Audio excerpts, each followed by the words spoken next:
Hello there, my friends, and welcome. I'm Kate in the Nest, and thank you for joining me. I've had a morning out at the Green Door Studios, and I'm literally want to unpack my bag and um, do some stitching. So if that sounds like something that you could keep company with, please stick around. I hope you're all well. It's Tuesday here, sun is shining, absolutely nothing to complain about because I've been with like minds and now I've got you.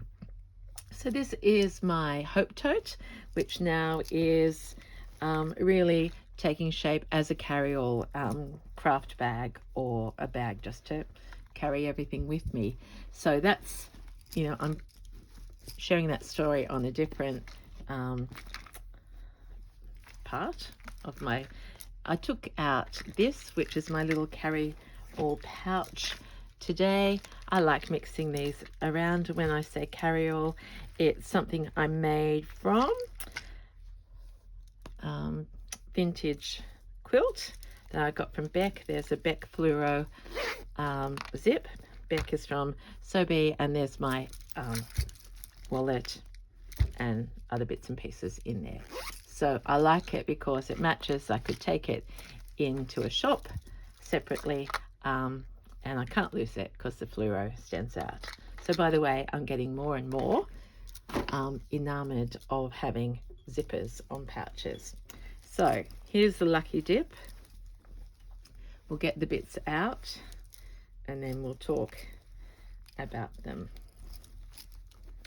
So you can see it literally becomes, oh, that's got crinkles on it, a traveling nest for me. Oh, there's that bit.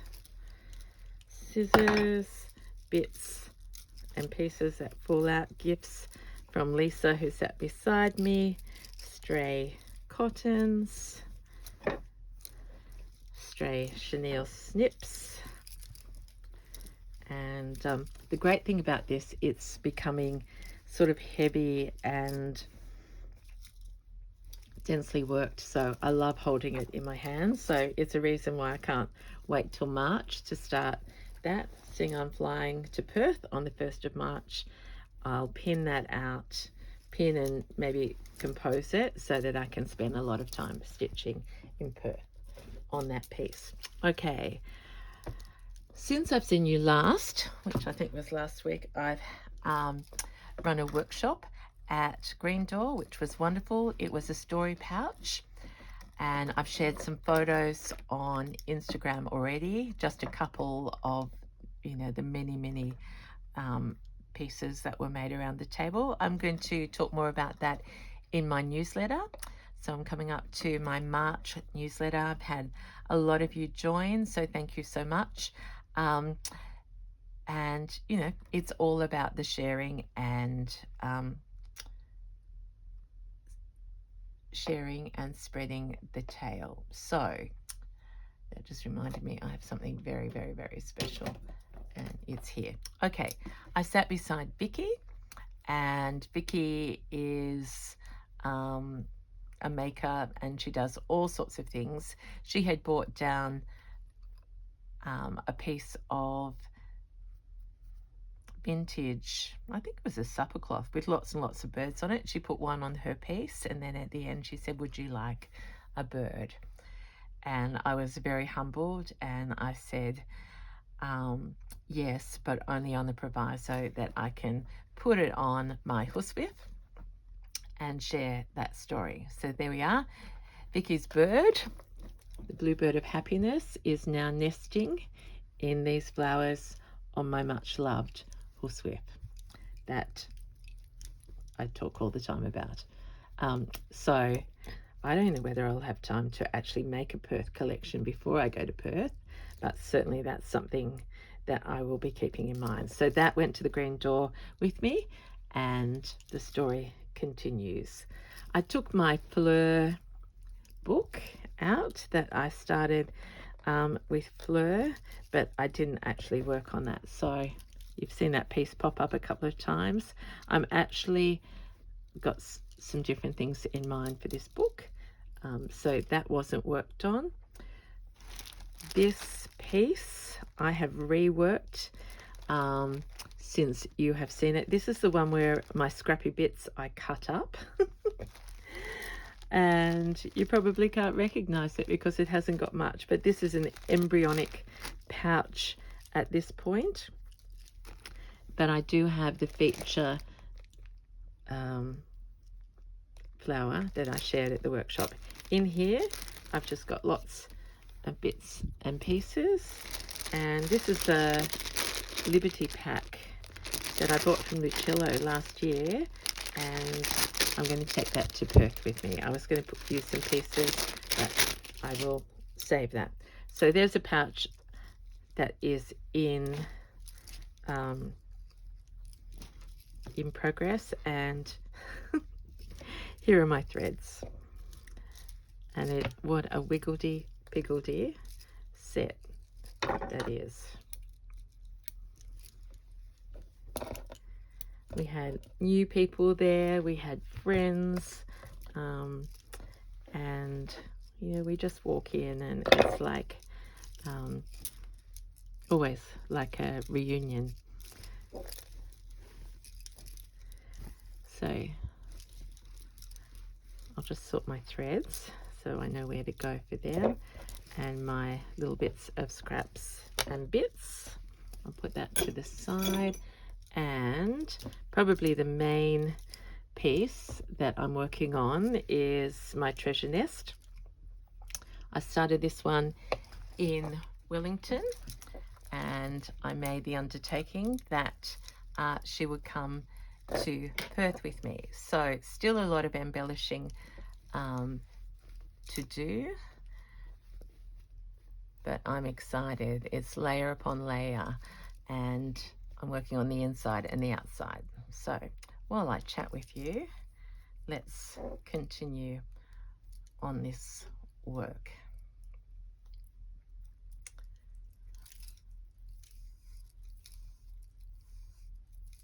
Oh goodness, I can't find the end of this.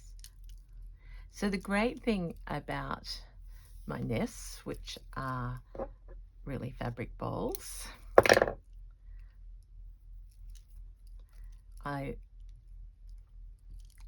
specifically like them to be very tactile and very scrappy. I made the first sort of, well, I've made quite a few of these now, but they continue to evolve, and as people see me with them at workshops and in the studio, I love that they're squishy and that I can put a needle in and a pin and my threads, and still it looks like a nest.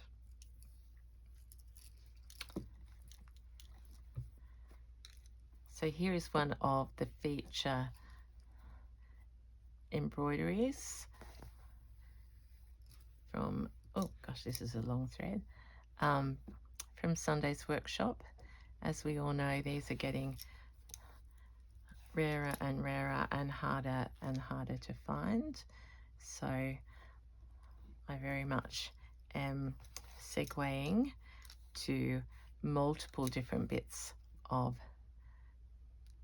textiles, whether they be new or vintage, and that way all of us can partake in the fun, but also honouring the past.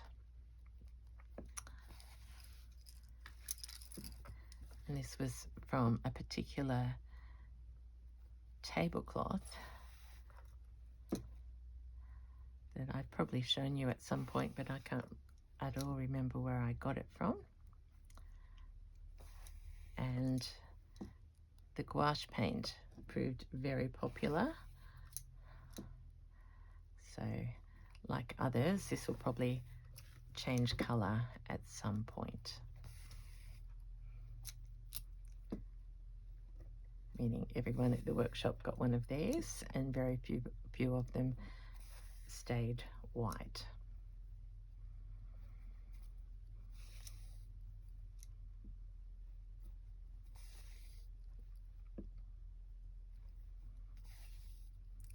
So these are sort of big overcasting stitches, and now I've got that to the top. We're going to change and do a little bit of running stitch, and this is very random and not planned.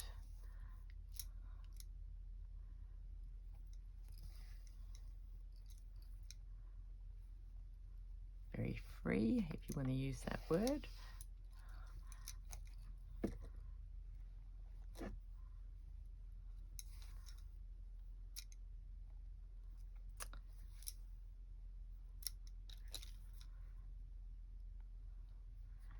So as always, I'm thinking about what you're making as you stitch along. Been watching the Kin Facebook group, and all sorts of lovely makes are happening. Welcome to new subbies here, new members of the Facebook group, new followers on Insta. I'm about to, well, I am sort of celebrating a second birthday in March of filming my first YouTube, which was paper and journaling. I think I showed you, I bought lots of paper and journaling things when I was over in New Zealand. Things are just a little hectic at this point because of my accidental day job, but the end is in sight. I finished that on about the 13th or the 14th of March, so that means my life can return to not having to physically leave the house most days, and more time, of course, for stitching. I've had to be very grown up and put myself to bed at a reasonable time because of work the next day. So it was really lucky I squeezed an open in today after running a workshop on Sunday. So I feel like my cup is full, and I've jumped in on here because I didn't really want to pack up and come home. But after this, I'm going to continue prepping and packing my bags for Perth.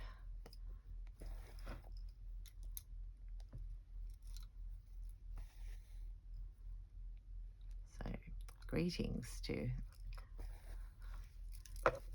everyone, especially my Perth subbies and those of you who are just blessing me with your presence at a workshop. I can't wait to meet you. Now that brings me to a story that I've almost sobbed over twice today and once last night. My husband actually did get teary with me at the workshop on Sunday. It was the beautiful Susie, and I knew Susie had travelled from Queensland and happened to be in Sydney, and looked up a date, and while she was down here it happened to be that she could come to my workshop. So Susie, exquisite work, beautiful, beautiful, graceful and eloquent lady. It was just so lovely to meet you, Susie. See, I'm losing the words. I will always, always remember Susie. I remember all of you because there was a beautiful moment, and an even more beautiful moment after. Susie walked by very unassumedly at the end of the, I'm going to sneeze, hang on.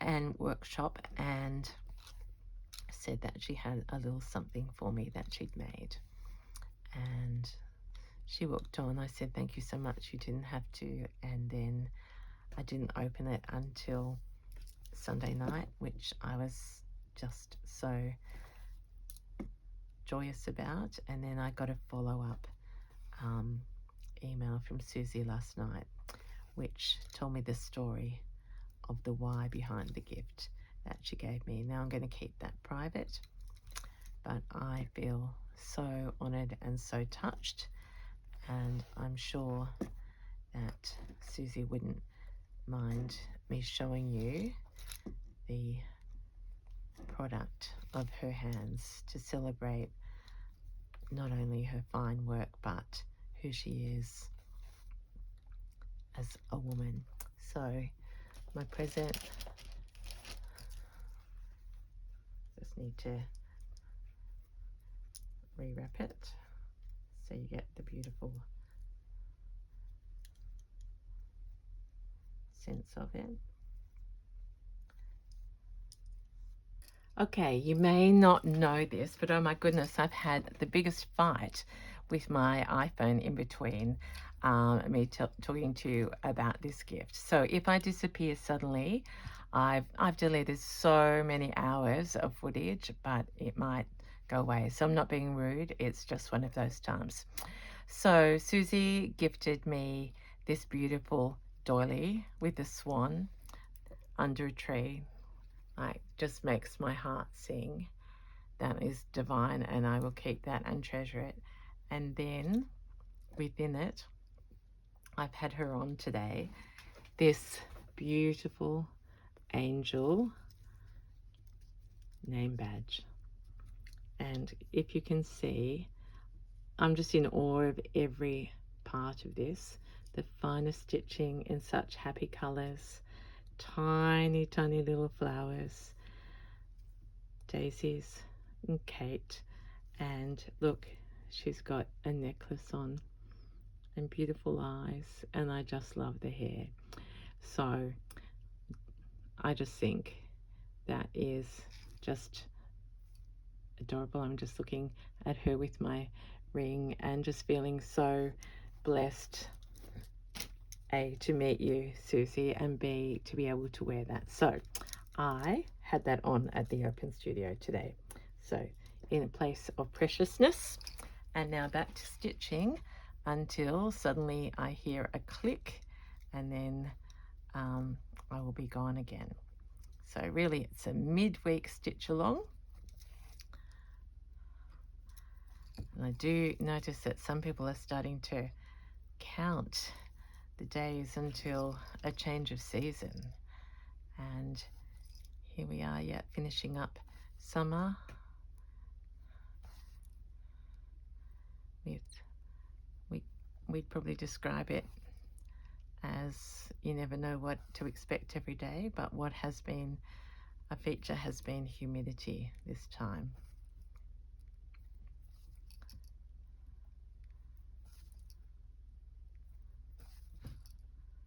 But just accept it. Each day is a new day, a day that's never been here before. So what am I doing now? I'm just using up this thread in my freeform nest.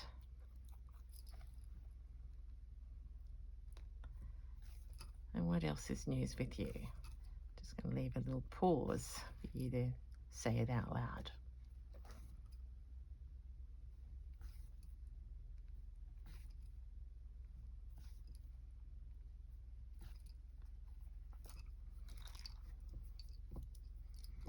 It's what we always talk about when we get...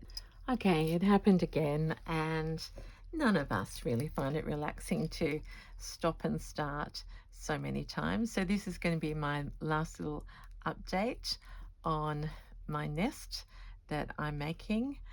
I think I was saying that, you know, what we all have in common is just our love of making and chatting and realizing that we have been sitting around the table stitching for many,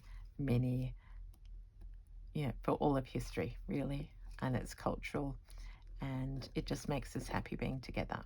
So that's what I'm feeling with you now, and I get a little annoyed with the technology that's stopping us. Okay, so here's the inside, and this could easily become a reversible nest. So while it lasts, I just want to, I've got a needle in there. I like building up the bases till they feel really strong, and that really is layer upon layer. So this is the inside base. I happen to have some pink thread. One of the ladies was asking me how I use saris because she'd recently bought a lot very cheaply, and I said I use them in all sorts of ways because the fabric is just so glorious, and these particular ones that I picked up, just the roses and the green leaves, etc.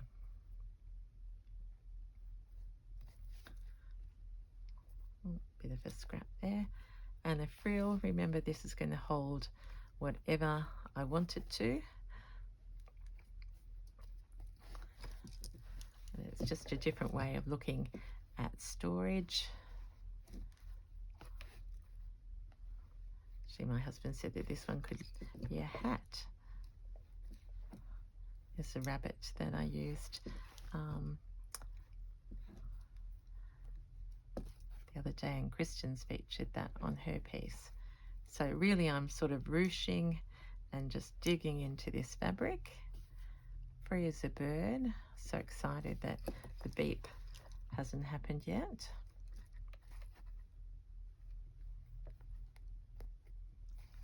But it may well. It goes in sort of seasons. Let's just get tired of holding all the goodness. Mind you, I did take a lot of photos on Sunday.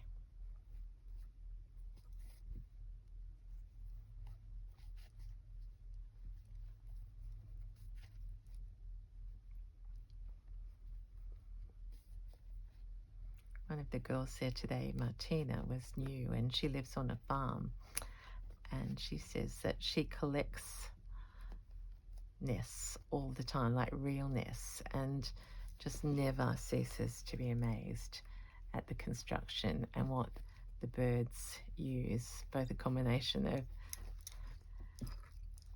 natural sticks and twigs, but also man-made fibers, little bits of wire. And we did look at that when we were doing our bowerbird nest last time. Okay, so if we look at this now in a different light, and with different threads,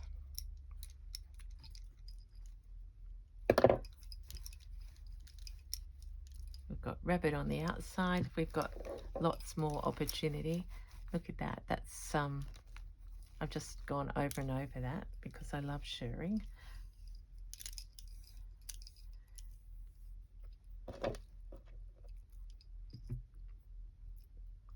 Let's see if before it beeps. So I'm going to say goodbye until, so that you don't think I'm rude, until I hear the beep. But 3 attempts is enough for time poor Kate this week.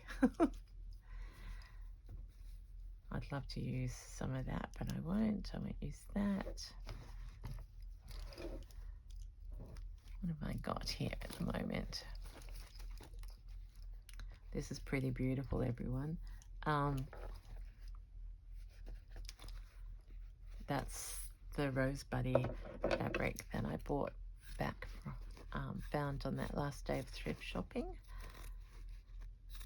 I won't use the flower on the base. Do a little bit of harvesting. It is, oh no, that didn't work because there's no picture left. So instead, so we're just gradually, oh, see, I have used a part of the picture there on the side. We're just finding bits and adding them on bowerbird style.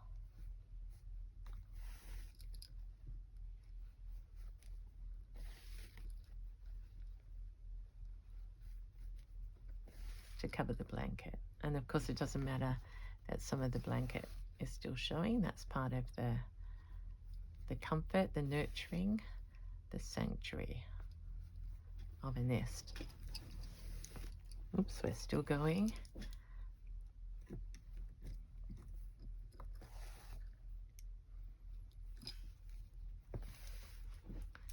So it's just be free. Just free, and make a nest that you would like to snuggle in if you were a bird, or even as a human.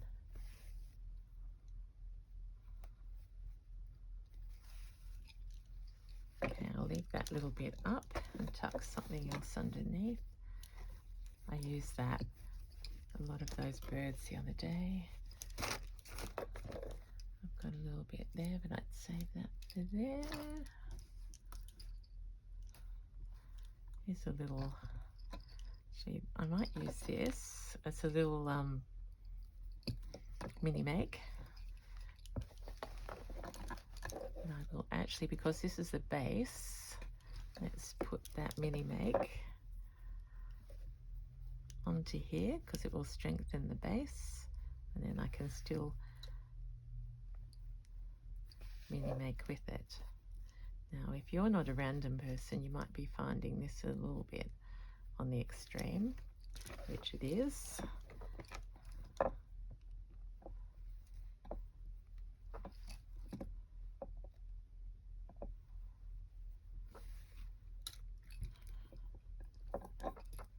all for a good reason.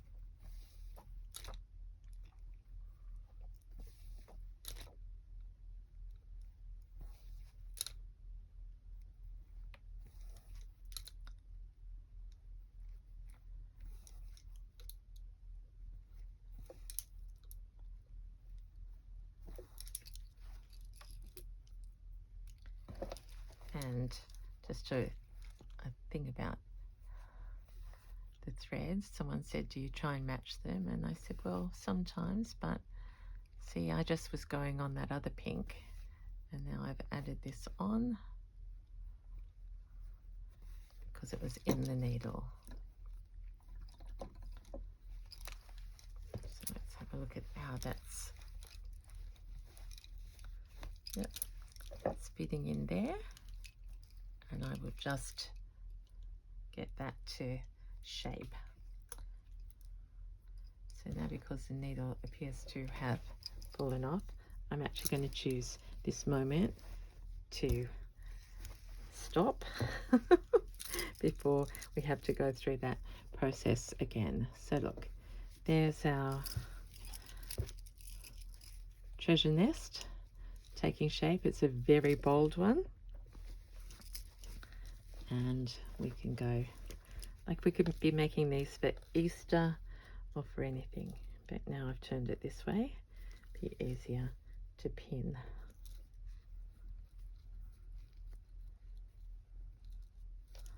The bottom. So there we are. There's a treasure nest in progress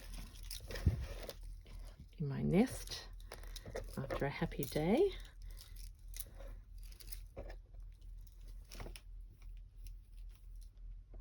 And just going to put Kate in there in case you forget my name, because I will never. Oh, there's a needle. Forget Susie's. So thank you all for watching, and I will see you again soon. Sorry about the stop start. There's my other nest with the fluoro. Until next time, I'll film again when I can, but it might be a little while, or it could be surprisingly tomorrow. Bye for now. Please take care.